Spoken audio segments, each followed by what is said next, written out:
अनिल जी, पिछले 1 महीने से हम इस शेयर का ज़िक्र कर रहे हैं और इस सेक्टर का ज़िक्र कर रहे हैं, स्पेशलिटी केमिकल और केमिकल इंडस्ट्री, जहाँ पे हम लोगों को लगता है कि इंडिया के लिए एक बहुत बड़ा अपॉर्चुनिटी सामने आ रहा है। यूएस चाइना ट्रेड वॉर जब से शुरू हुआ, तब से इस सेक्टर में एक हलचल मच गई है, क्योंकि यहाँ पे ऑर्डर्स बढ़ रहे हैं। ग्लोबल जो प्रोक्योरर्स है वो इंडिया से प्रोक्योर कर रहे हैं, और ये कोरोना के बाद सप्लाई चैनल डाइवर्सिफिकेशन करने के काम बहुत जबरदस्त चल रहा है ग्लोबल मार्केट में, और इन कंपनीज को बहुत अच्छा ऑर्डर्स मिल रहे हैं। इस सेक्टर के दिग्गज कंपनी आरती इंडस्ट्रीज, जो कि आपके और भी जो एक्सपर्ट्स हैं वो सजेस्ट कर रहे हैं टेक्निकल फंडामेंटल के तौर से, वहीं पे हम वापस सजेस्ट करेंगे।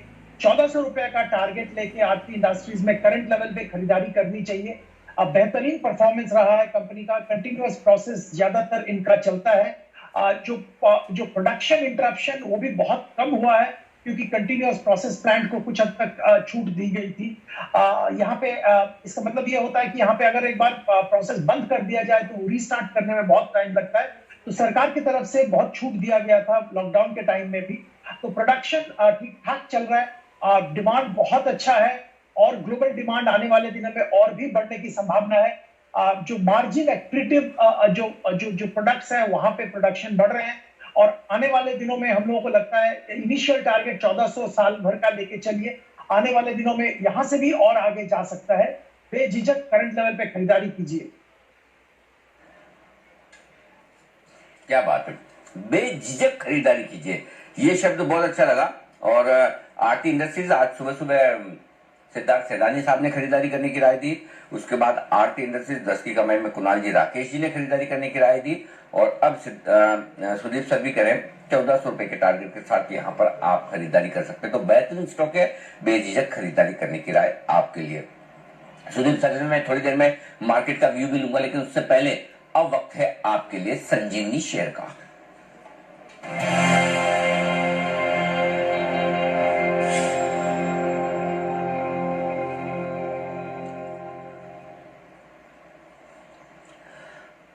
बशीर साहब, गुड मॉर्निंग, स्वागत है आपका। पहले तो आपके कल के 2 कॉल्स बड़े रॉकिंग है, एक खरीदारी और एक बिकवाली के, दोनों के टारगेट्स हासिल हुए हैं आपके केडिला के, पीवीआर के। पहले अपडेट दे दें सर। हाँ, गुड मॉर्निंग जी।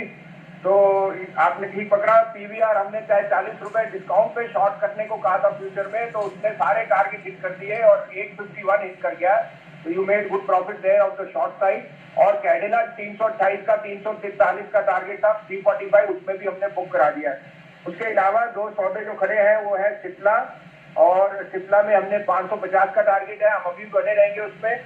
दूसरा है एचपीसीएल आपको याद है कल 204 का हमने रिवाइज कर दिया था 228 से 30, और आज आप देखिए कि एचपीसीएल इज आउट परफॉर्मिंग। मुझे लगता है अभी भी ओएमसीज में बहुत स्ट्रीम है, क्योंकि ये जो दिल्ली सरकार ने पेट्रोल और डीजल पर टैक्स बढ़ाया, उनकी सीधी अर्निंग पे इम्पैक्ट करेगा। और थर्डली ग्रासिम, वहां 474 का स्टॉप लॉस है और 550 का टारगेट। ये तो कल की चौल है। आज जो स्टॉप लॉस हो गया है वो पिरामल एंटरप्राइजेस है, वो कल शॉर्ट किया था, उसका स्टॉप लॉस हो गया, तो अगर आप उसमें शॉर्ट किया तो आप निकल जाइए। ओके, पिरामल एंटरप्राइजेज में स्टॉप लॉस है तो वो निकल जाए, लेकिन एचपीसीएल और ग्रासिम ये होल्ड करें। लेकिन एक स्टॉक और सर कल आपने दिया था शॉर्ट साइड पर, वो है एचडीएफसी लाइफ, उस पर भी एक बार अपडेट दे दें सर। हाँ सर, एचडीएफसी लाइफ में 462 का टारगेट है, 490 का स्टॉप लॉस। अभी स्टॉप लॉस हुआ नहीं, अगर है तो बने रहिए, बिकॉज अगर आपका हेज है तो that will work well against that sir. और सिप्ला आपको कहा है वो खड़ा है। ओके, चलो ठीक है, तो ये आपके लिए राय। सिप्ला में भी होल्ड करें, कोई दिक्कत नहीं है, एचडीएफसी लाइफ में भी होल्ड करें। 2 टारगेट तो जबकि हफ्ते भर के लिए दिए थे आपने केडिला के और पीवीआर के, वो एक ही दिन में आ चुके हैं। बसीर साहब, आज क्या इरादा, बाय है, सेल या दोनों? नहीं, दोनों है, लेकिन ज्यादा बाय है आज सर, क्योंकि मुझे लगता है मार्केट आज थोड़ा सा सरप्राइज कर सकती है on the upside. So I will be more on the buying side. तो मैं पहले आपको बाइंग के दे देता हूँ, फिर मैं आपको सेल की देता हूँ। ओके, तो बाइंग में 3 शेयर है। पहला है बीपीसीएल, 355 का भाव है और 345 का इसका स्टॉप लॉस है, 380 का इसका टारगेट है। ये अगले 10 दिन में आ सकता है, हफ्ते से 10 दिन। BPCL will be the single beneficiary of low crude, और जो क्रूड में थोड़ी उठान आई है उनको उतना रैशनलाइजेशन मिल जाएगा ऑन द बैक के। अब जो ट्रांसपोर्टेशन है वो, तो I think volume will be on the strong side, so BPCL would be my top pick. My second pick would be IDFC first bank. Okay, BPCL में एक बार एक मिनट सर, ये बीसी बसी साहब एक मिनट, बीपीसीएल के एक बार मुझे स्टॉप लॉस टारगेट फिर से लिखा है 355 362 अभी चल रहा है, क्या इस रेंज में लिया जा सकता है? 356 से 358, 345 का स्टॉप लॉस, 380 का टारगेट। ओके, तो 355 358 की रेंज में थोड़ा नीचे आए तो और बेहतर है, वहां पर आप कर सकते हैं खरीदारी। और 345 का स्टॉप लॉस लगाएं, 380 के टारगेट। ये सारे लेवल्स जो है बसिन साहब के वो कैश के लेवल है, जब भी वो खरीदारी के लेवल देते हैं वो कैश के लेवल होते हैं, ये ध्यान में रखिएगा। अच्छा, दूसरा स्टॉक सर बताइए आपका कौन सा है? हाँ, दूसरा सर आईडीएफसी फर्स्ट बैंक है। आईडीएफसी फर्स्ट बैंक का 20.65 से 20.75 का भाव चल रहा है, 20.50 से 20.75। यहाँ लीजिए, 20 रुपए 15 पैसे का स्टॉप लॉस रखिए और 23.5 का टारगेट रखिए। इसका कारण ये है कि आज जब बैंक पैसा एनपीएस की थोड़ी सी अटकली है, आईडीएफसी बैंक ने अभी चुप से 23.25 रुपए पे 2000 करोड़ की इक्विटी बढ़ा ली है। तो आई थिंक वो एक that gives them a very good buffer stock. और मुझे लगता है IDFC first is one of the best convert from MSME into a retail bank. तो ये जो 2000 करोड़ की इक्विटी उन्होंने बढ़ाई है, आई थिंक उनको अब और केस तो आएगी जैसे क्रेडिट बनेगा for them to take more share of the retail business. तो ये 20.75 तक आप लीजिए, 20 रुपए 15 पैसे 25 पैसे का स्टॉप लॉस रखिए और 23.5 का टारगेट। ओके, तो 20.75 से 21.25 ये है रेंज खरीदारी करने के लिए आपके लिए आईडीएफसी फर्स्ट बैंक में। और 20 रुपए 15 पैसे का स्टॉप लॉस लगाइएगा। 23 रुपए 50 पैसे के टारगेट के लिए आईडीएफसी फर्स्ट बैंक में खरीदारी करने की राय वसीम साहब की तरफ से आती दिख रही है। वसीम साहब, तीसरा स्टॉक आपका बाय का आज? हाँ, तीसरा सर जेएसडब्ल्यू स्टील है। जेएसडब्ल्यू स्टील 165 का भाव चल रहा है, इसमें 159 का स्टॉप लॉस रखिए और 180 का target. JSW Steel will be the single largest beneficiary of being an integrated play। और जैसे आपने देखा चाइना में steel prices are again starting to firm up. मुझे लगता है जैसे यहाँ पे कारोबारी काम शुरू होएगा by the next fortnight, I think steel will be in again good demand. JSW is the best integrated play pan India for steel. Okay, JSW steel ये क्या रेंज में खरीदना है सर? सर 165 का अराउंड भाव था जब आपको दिया था, 159 का स्टॉप लॉस, 180 का टारगेट। ओके, 155 के आसपास करिए, 159 का स्टॉप लॉस, 180 का टारगेट, 180 के टारगेट के लिए यहाँ पर खरीदारी करेंगे। तो 167 ओ कैश में इतना बढ़ चुका है। 1 सेकंड, काफी भाग्य। 1 सेकंड सर, एक बार मैं जरा कैश की इस वक्त की प्राइस देख लूं। JSW स्टील यहाँ पर ओके ऑलरेडी 167 के आसपास ट्रेड कर रहा है। तो ये आप कैश के लेवल दे रहे हैं फ्यूचर के सर? अगर कैश के दे रहा हूं मैं, अब जो जिस समय तक आया था तो वो भाव उसके उतार चढ़ाव आपको पता ही है, थोड़ा आ जाता है तो थोड़ा सा थोड़ा 165 का है सर कैश में। हाँ जी, 165 ही है सर। वैसे तो आज का लो ही 165 है आज जी। तो 165 से 101 रुपए बढ़ा लीजिए सर, 166 तक ही ले लीजिए, 66 67 तक कर लीजिए। ओके, 165 167 की रेंज में। ओके सॉरी, हाँ 165 167 बराबर है, ठीक है। आपकी रेंज एकदम परफेक्ट है। मैंने 155 गलत ध्यान में रख दिया क्योंकि 159 का स्टॉप लॉस है, 159 का स्टॉप लॉस है, 165 167 की रेंज में खरीदिए। 180 के टारगेट के लिए JSW स्टील में खरीदारी करने की राय है। तो BPCL, IDFC फर्स्ट और तीसरा है आपके लिए JSW स्टील, यहाँ पर खरीदारी करने की राय। शॉर्ट साइड पर कुछ है सर? हाँ सर, शॉर्ट साइड पे सबसे बढ़िया शेयर जो सबको सबसे अच्छा था वो है एशियन पेंट। एशियन पेंट थोड़ा लैग करने लगा है। 155 टू 160, 1655 से 1660 का इसका भाव है। इसको स्टॉप लॉस रखिए 1690 का और टारगेट होएगा 1600 रुपए का। तो इसको शॉर्ट करना है, ये एक हेज बनेगा। क्रूड अगर क्रूड की प्राइसेस में बढ़ेगी और साथ में इसके जो मार्केटिंग मार्जिन है वहां पे भी थोड़ा सा तनाव आएगा because of inventory losses, inventory gain. So I would say that will be a good shot against the rising crude for a target of 1600। Okay, तो चलिए 1655 1660 की रेंज में एशियन पेंट्स को शॉर्ट करिए आप।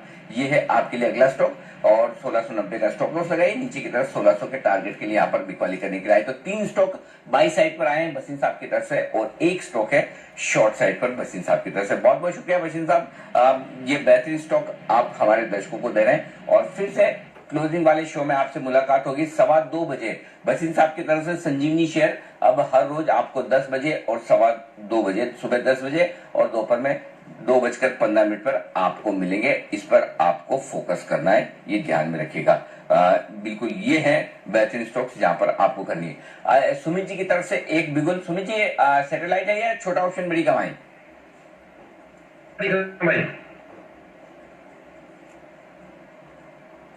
जी ओके, छोटा ऑप्शन बड़ी कमाई सुमित जी की तरफ से।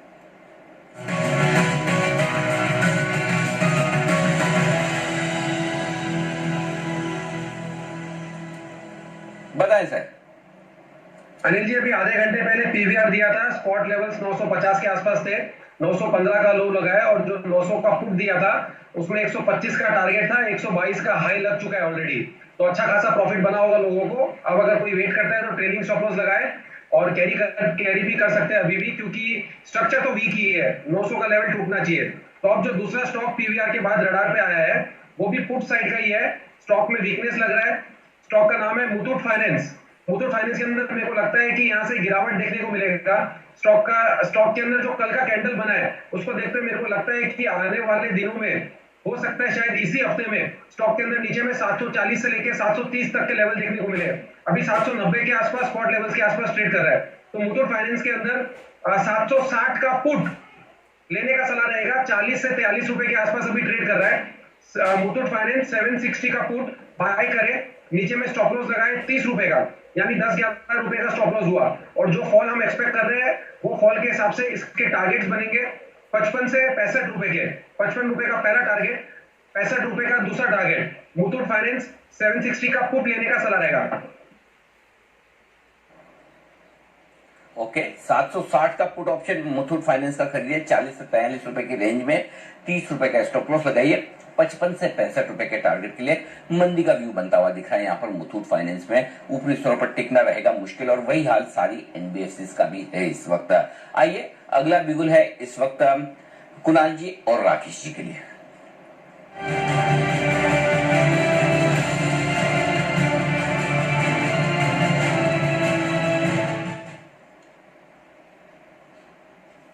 बताएं सर। अरे जी 278 रुपए का भाव है। स्टॉक का नाम है रिलायंस इंडस्ट्रियल इंफ्रा, RIIL, जिसमें कि अभी अभी एक चार्ट पर ब्रेकआउट और बड़ा वॉल्यूम एडिशन देखने को मिला है। तो RIIL हमारा एल्गो ट्रेड है, मौजूदा स्तर पर सब स्तरों पर बाय करके चले। बहुत ही दमदार टेक्निकल्स है इंट्राडे के हिसाब से। Over to Rakesh ji. अनिल जी, बेहतरीन टेक्निकल रुझान है। कल गैप डाउन ओपनिंग थी, कल के हाइस के ऊपर स्टॉक निकल गया है। बुलिश इंगल्फिंग कैंडल बनी है। 293 से लेकर 300 के टारगेट के लिए इसको खरीदने की राय है। 270 का स्टॉप लॉस, 293 पहला टारगेट, 300 रुपीज दूसरा टारगेट।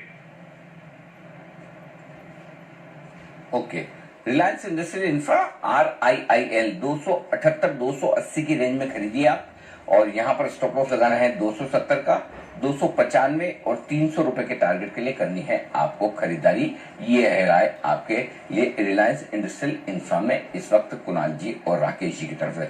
आइए इस बीच सुदीप सर हमारे साथ है। सुदीप सर से एक बार मार्केट का व्यू लेना चाहता हूँ। सुदीप सर, कल जिस तरह से तेज गिरावट हुई है, FIs की बिकवाली आई है, क्या समझा जाए? क्या 10,000 पार करना मुश्किल होगा, इन लेवल पर प्रॉफिट बुक करें, या फिर ट्रेंड ऊपर का ही है और गिरावट में खरीदारी करनी चाहिए? किस तरह से देख रहे हैं? आज भी सेम वैसा ही हो रहा है, ऊपर खुले प्रॉफिट बुकिंग आई, वापस निचले स्तरों से रिकवरी के भी आसार बन रहे हैं। तो एग्जैक्टली ट्रेंड क्या वो समझ कर चलना चाहिए? अनिल जी, अप्रैल में हमने एक बहुत अच्छा मार्केट में मूव देखा था और मार्केट बहुत रिकवर किया मार्च के लो से। इसके बाद अप्रैल एंड में जब सीरीज खत्म हुआ उस टाइम में ऐसा लग रहा था कि मार्केट ओवरबॉट जोन में चला गया है। कीपिंग इन माइंड जो इकोनॉमिक डैमेज हो रहा है कोरोना वायरस के चलते और लॉकडाउन के चलते, तो उस लेवल से ग्लोबली हम लोगों को लगता है कि एक करेक्शन आना बिल्कुल लग रहा था, आने वाला लग रहा था। और वही करेक्शन मई सीरीज के पहले 2-3 दिन में ग्लोबली और इंडिया में कल देखने को मिला था। लगता है कि मई में अप्रैल जैसा एक बहुत बड़ा रैली देखने को नहीं मिलेगा। मार्केट का मूड थोड़ा सोम्बर रहेगा, थोड़ा कॉशियस रहेगा और एक रेंज में मार्केट काम करेगा। एक बहुत बड़ा ब्रेकआउट शायद देखने को नहीं मिलेगा। और रही 10,000 की बात, हम लोगों को नहीं लगता है कि मई में हम लोग 10,000 तोड़ के ऊपर जा पाएंगे। लॉकडाउन अभी भी चल रहा है। आप देखिए पहला क्वार्टर साल का, उसका करीब 2 महीना खत्म हो रहा है without any reasonable amount of economic activity. तो Q1 का नतीजे, Q1 का इकोनॉमिक का जो इंडिकेटर्स आएंगे वो बहुत ही खराब आने की उम्मीद रहेगी। और इस माहौल में मार्केट में बहुत बड़ा अच्छा प्रदर्शन करने की आई थिंक चांसेस बहुत बहुत कम है। रेंज लगता है कि 8.5 से 9.5 के बीच में मार्केट घूमता रहेगा। और बहुत ज्यादा गिरावट भी देखने को नहीं मिलेगा और बहुत ज्यादा अपवर्ड मूवमेंट की भी संभावना नहीं रहेगी। सिलेक्ट शेयर्स में खरीदारी करके अपना पोर्टफोलियो बनाने का बेहतरीन समय है और उसी की सलाह निवेशक को देंगे। ओके, ये है आपके लिए राय इस वक्त बाजार पर। आइए, अदानी पोर्ट जो आज अपने नतीजे पेश करने वाला है निफ्टी का स्टॉक, उसका अनुमान देख लेते हैं किस तरह के नतीजे रह सकते हैं। संदीप हमारे साथ है बताने के लिए। संदीप बताइए। हाँ, गुड मॉर्निंग सर। देखिए, इस बार लॉकडाउन को कोई असर होगा नतीजों पे ऐसे तो हम अनुमान करके नहीं चल रहे हैं। इनकी जो आय है वो 5% बढ़ेगी, क्योंकि जो पोर्ट के वॉल्यूम से वो करीब 6% बढ़ेंगे और कंटेनर वॉल्यूम में भी करीब 8% के आसपास की बढ़त आएगी। केवल लास्ट हफ्ता था मार्च का जब ये लॉकडाउन का इम्पैक्ट आएगा, तो मजबूत जो पोर्ट आय रही है उसका इम्पैक्ट इनके आय ग्रोथ में साफ तौर पर रिफ्लेक्ट होता हुआ दिखेगा। और यही कारण है कि इनकी जो ऑपरेटिंग नंबर्स है वो भी अच्छे रहेंगे। कामकाजी मुनाफा करीब 8% बढ़ेगा। 63% वाले जो मार्जिन है वो बढ़कर 65% के आसपास के रहेंगे। एक विलय पूरा किया है इन्होंने अदानी एग्री और इनोवेटिव B2B का, उससे भी कहीं ना कहीं आय को सहारा देखने को मिलेगा। इस बार नंबर्स में कुछ एडजस्टमेंट्स हैं, जैसे रुपया कमजोर हुआ है इस तिमाही में, उस वजह से 1000 करोड़ रुपए के आसपास का जो फॉरेक्स घाटा है वो इस बार नंबर्स में कहीं ना कहीं रिफ्लेक्ट हो सकता है। लेकिन साथ ही साथ ध्यान रखिए, पोर्ट कारोबार तो अच्छा है ही है, एसईजी कारोबार से भी सपोर्ट काफी अच्छा मिलेगा, जो कि मुनाफे की जो गिरावट है उसको सीमित करेगा। जो फॉरेक्स घाटा हो रहा है इतना बड़ा उसके बावजूद भी। साथ ही साथ अन्य आय भी बढ़ने का अनुमान है, करीब 550 करोड़ रह सकती है। यहाँ पे भी करीब 35% के आसपास की बढ़त देखने को मिलेगी। तो जिससे कुल मिला के अगर आप देखें, मुनाफा केवल 1% गिरेगा और 1271 करोड़ रुपए के आसपास के नंबर्स देखने को मिल सकते हैं। तो जो 1000 करोड़ का फॉरेक्स घाटा हो रहा है उसे कहीं ना कहीं पोर्ट और एसईजी दोनों कारोबार की अच्छी ग्रोथ और साथ ही साथ जो अन्य आय हो रही है वो काफी हद तक लिमिट कर देगी। इंपॉर्टेंट ये होगा देखना कि कमेंट्री किस तरह की आती है। ये जो कोरोना वायरस के चलते इनके जो वॉल्यूम्स हैं उसके ऊपर किस तरह का असर देखने को मिला है। और दूसरा एक कृष्णापट्टनम पोर्ट का जो अधिग्रहण होने वाला था, वहां पे कुछ देरी के इंडिकेशंस ऑलरेडी इन्होंने दिए थे, वहां पे क्या कमेंट्री आती है ये देखना इंपॉर्टेंट होगा। ओके, तो जो कमेंट्री आती है वो देखना काफी इंपॉर्टेंट रहेगा। अदानी पोर्ट्स के आज नंबर आ रहे हैं और जो फॉरेक्स घाटा है उस पर भी नजर देनी पड़ेगी। शुक्रिया संदीप। अदानी पोर्ट्स के नंबर पर नजर आएगी। एनआईटी टेक के नंबर्स के बारे में बात करेंगे, पर उससे पहले अशोक लेलैंड का स्टॉक एक बार दिखा देते हैं। कोई सरप्राइज नहीं है, अप्रैल के महीने में बिक्री शून्य रही। बाकी जो ऑटो कंपनीज बता रही है वैसे अशोक लेलैंड की भी परफॉर्मेंस रही, तो कोई वहां पर सरप्राइज नहीं आ रहा है। देखते हैं अगर थोड़े एक्सपोर्ट्स हो पाए या नहीं, पर वैसे भी एक्सपोर्ट्स तो दबाव में है ही। साथ ही जो घरेलू बिक्री है अप्रैल में लॉकडाउन के चलते चलते यहाँ पर भी आपने कोई घरेलू बिक्री नहीं देखी है, जहां तक अशोक लेलैंड का सवाल है। मजबूत शुरुआत हुई थी पर उसके बाद गिरावट आती हुई दिखी है इन स्टॉक्स में। तो अशोक लेलैंड पर नजर रखते हैं, अदानी पोर्ट्स पर आज नजर रखेंगे। सुदीप सर, आज ऑटो स्टॉक्स में वैसे थोड़ा एक्शन बनते हुए दिख रहा है। जो ऑटो एंसिलरी स्टॉक्स है वहां पर रिकवरी शुरू हो गई है, क्योंकि जो इनके ग्लोबल मार्केट है एटलीस्ट वहां पर लॉकडाउन में ढील की वजह से, चाइना में ढील की वजह से थोड़ी डिमांड और प्रोडक्शन के ट्रेंड अच्छे दिख रहे हैं। पर जहां तक ऑटो सेक्टर का सवाल है, जहां तक ऑटो स्टॉक्स का सवाल है, लॉकडाउन की वजह से और कितना ज्यादा असर पड़ सकता है? क्योंकि लॉकडाउन से पहले भी यहाँ पर दबाव था बिक्री को लेकर, और अब लॉकडाउन की वजह से और क्या आगे जाकर परेशानियां बढ़ सकती हैं?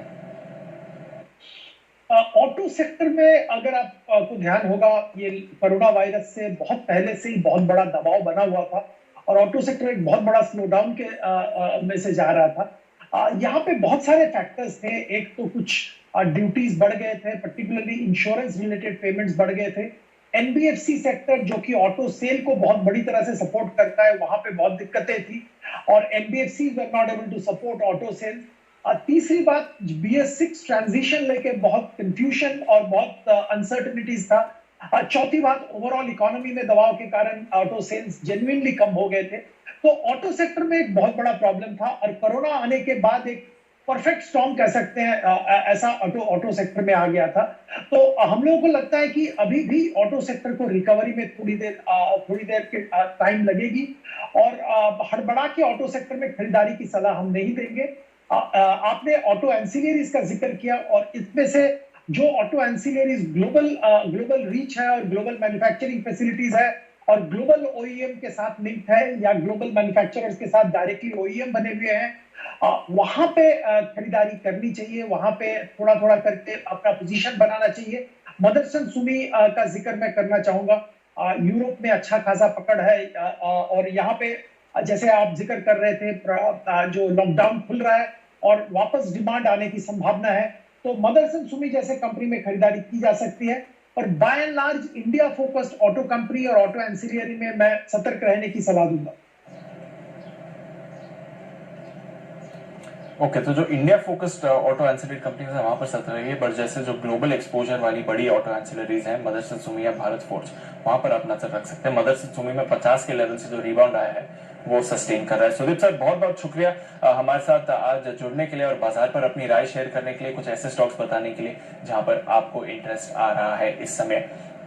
कुछ और नतीजे आज आने वाले हैं, वायदा कारोबार से नजर रहेगी NIT टेक पर। थोड़ी देर पहले हमने इस स्टॉक पर बात भी करी थी, 1200 के आसपास काफी एक्टिव लग रहा है।